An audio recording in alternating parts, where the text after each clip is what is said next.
So tell us about Gracie and making the movie. Well, for starts, Gracie is a movie inspired by Elizabeth Shue's life. It's set in 1978, and it tells the story of a young girl who loses her brother and then wants to honor him by playing on a boys' soccer team. But in 1978, they didn't really have any girls' soccer teams, and they wouldn't let girls play on the boys' soccer team, so she has to petition to play on the school team. And I heard there was a huge nationwide search for Gracie. Why do you think you got the part?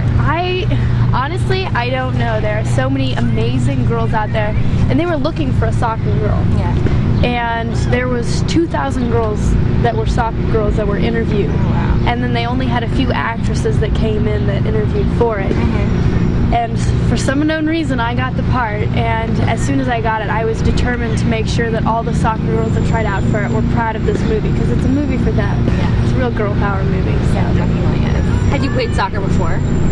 I played soccer a little bit when I was 6, but that doesn't really count. But I've always been very athletic. When I was 13, I wrestled on a boys' wrestling team. Yeah. So I read about that. I was going to ask you about that. Yeah. What was that like? I ended up by beating all the boys all the way up to 18. Whoa. And I did experience a lot of things that Gracie did, such as boys would come up to me before a match and they'd be like, you know, I'll take it easy on you because you're a girl. I'm like, okay, well, I'll take it easy on you. I won't make you pass out. You'll just tap out. Don't worry about it. You'll lose, though. So that's so funny. So how long did you have to train for this movie? I trained for 3 full months. Wow. With the former captain of the Galaxy, Dan Couchman. We trained every day for a minimum of 5 hours. We did circuit training 3 days a week at a gym called Cats, which was incredible. We had to do all these weights so that I was stronger, so when these guys hit me in the movie, I didn't snap in half like a little twig. But it was an experience I'll never forget, and I had to change my diet around so you could see the muscle definition better. I had to give up French fries, which as a teenager that almost killed me. Right. So. What was the hardest part to learn? I think that for some unknown reason, step overs for me, I just really couldn't get the concept of stepping over the ball, then pushing it the other way, and then like getting down low. I have a thing where when I run kind of like a rabbit or something, where I'm just like bouncing, and they were telling me you have to run like a guy, so I had to be like lower to the ground when I was running, so I wouldn't stand out so much. Any bad injuries or anything like that from the movie? Because it was pretty hardcore. You were getting hit left and right. Yeah, I was. There was a few hits though that you didn't even see in the movie. Uh-oh. There was this one time when we were out on the field, and it was pretty late at night, and it was pouring down rain, so we really couldn't see what was going on. And it was the final sequence. And I cut the ball this way, and the big guy, Gordon, he was just under 200 pounds, slide tackled me, took me out. I was creamed. I was laying on the ground. I was like, oh my gosh. And everybody, they didn't even call it cut. Everybody just ran out onto the field. They thought I broke my ankle. Oh no. But I could walk on it, so I mean, wasn't that bad? Nothing too serious. Yeah, of course. Any soccer or sports stars that you look up to or admire, especially when making this movie? When I first started training, I got a pink soccer ball because I was like, you know, I don't know how good I'm going to be at soccer, so I might as well look good doing it. And so I got a pink soccer ball, and I was like, okay, then I know the guys won't try and steal my soccer ball. Yeah. And I dubbed it Pinky, so all the soccer girls that I trained with, they all know Pinky. And once I was done with all my training, Mia Hamm signed my soccer ball. Oh, that was like the coolest thing ever. I was so thrilled. It was like amazing. I also look up to let's see,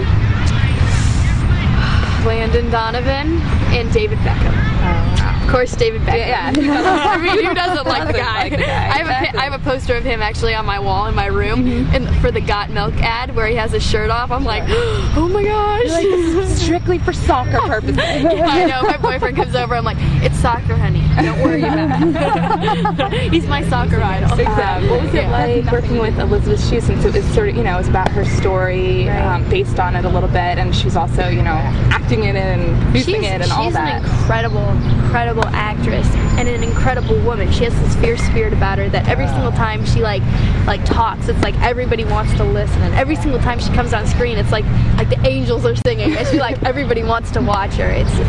She's really awesome, and she really, when we went to New Jersey, we had a girls' night, and she showed me the soccer field where she used to play soccer when she was younger, the house where she used to live. Wow. And it was just, she really opened up to me and told me all these little great things about her life. We talked about boys, we talked about relationships, we talked about hair. Yeah. You know, all the girl things that girls talk about. And she really made me feel like I was part of her family, which was a really important thing for me to have when we were doing this film, because it was such a family film. Sure. Yeah, her brother's in it too. Of course. Yeah. Andrew, she was in it.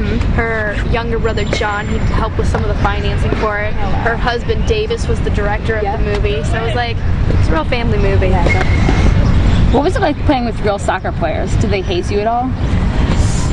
Not really. I was really worried about that because when I did my training, I trained with a Division I soccer team. So it was like all these girls were incredible soccer players, and they've been playing since they were like 5. So I was like, I stepped on the field, I was like, oh no. And you know how girls can be. Like, they can be real mean or they can be really nice. There's usually not real in between kind of thing. But they were so sweet. And I mean, of course they were laughing at me a little bit behind my back whenever the ball would go this way when it's supposed to go that way. But no, they were really sweet. They were always encouraging me, and sometimes they'd tell me like a little something like, you know, if you hit the ball this way and then you push it that way more, then you can get around them faster. Or if you lean this way and then just go that way, you don't even have to do any foot thing because sometimes they're just watching your body. Or if you look this way and then you go that way, totally messes them up. all these sweet tricks. Yeah, and then in the last game we played, I had one girl call me a bad name, so I knew I was doing something right. I stole the ball from her, and she's like, where was that coming from? And she said a few colorful words, and I was like, yeah, I must be doing something right. I actually thanked the girl after. I was like, thank you. You've inspired me to continue. Thank you for swearing at me. Thank you for swearing. That's so funny. Yeah. Any, messages for girls like, that you when you're growing up and trying out for a boys wrestling team and want to do sports and, that might feel a little bit discouraged sometimes? I think that this movie really has a good message that can ring true to even girls and boys. Yeah. But the fact that Gracie really doesn't have anybody there to support her through the entire film. And yet, she believes in herself, and she has her brother's love, even though he's passed away, he still lives inside of her. And she ends up by realizing that if she believes in herself, she can do anything. And so I think that's a real important message. Yeah. Awesome. That's great. Thank you. That's perfect. All right, cool. Yeah. Okay.